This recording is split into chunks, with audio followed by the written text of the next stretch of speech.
Sana all. Kim Chu, ganito magmahal at magpasalamat sa mga fanay.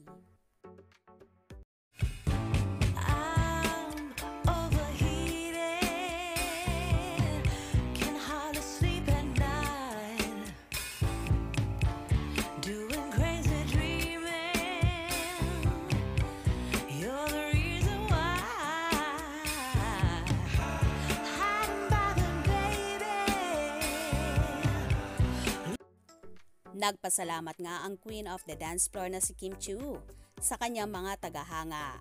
Nagbahagi nga siya ng short video kung saan nagpasalamat siya sa mga ito. This is Kim. Maraming salamat po for follow and subscribe and all the comments and sa pag-lurk dito sa aking fan page. Thank you so much and Lin lang, January 22. See you there. Ito talaga ang maganda kay Kimi, na kahit super sikat na, hindi siya nakakalimot sa kanyang mga fans. Kaya naman love na love siya ng mga ito. Kahit simpleng pag-hi lang niya sa kanyang mga fanay, ay malimit niya itong ginagawa.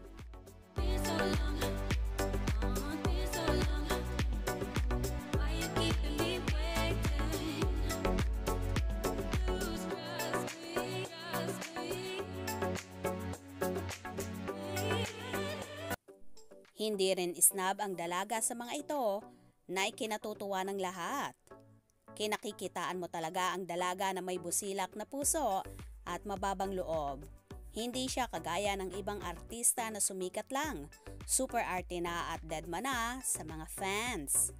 Kakaiba talaga si Kimi kaya naman lalong umaapaw ang blessing sa kanya at ang isa pa sa pinaka-the best, marunong siyang mag-share sa mga nangangailangan. Kaya naman, lalo siyang pinagpapala. Anyway, mapapanood na ang Linlang the teleserye version ngayong darating na January 22, 2024, kung saan pinahaba at maraming eksena pa ang hindi pa napapanood dito. Lalo na ang mga unseen na ginawa ni na Paulo at Kim na magugulantang na lang kayo.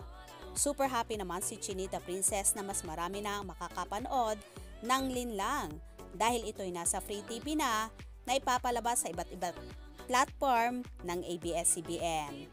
Super proud din ang dalaga sa kanyang sarili na hindi rin niya akalain na magagawa niya ang mga mapangahas na eksena at masasabing mahusay ang dalaga.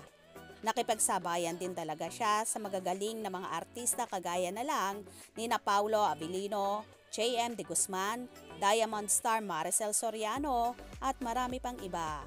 Lumabas na nga si Kim sa kanyang comfort zone na ikinawindang naman ng lahat. Congratulations kay Kim, Paulo, JM at sa lahat ng bumubuo ng Linlang. For sure, blockbuster at trending na naman ito. By the way, get well soon kina Kimi at Paulo. More projects to come para mas marami kayong mapasaya at matulungan. Kaya naman tumutok at wag na wag pahuhuli sa mga maiinit na kaganapan. Anong inyong magiging reaction sa bidyong ito? Comment below.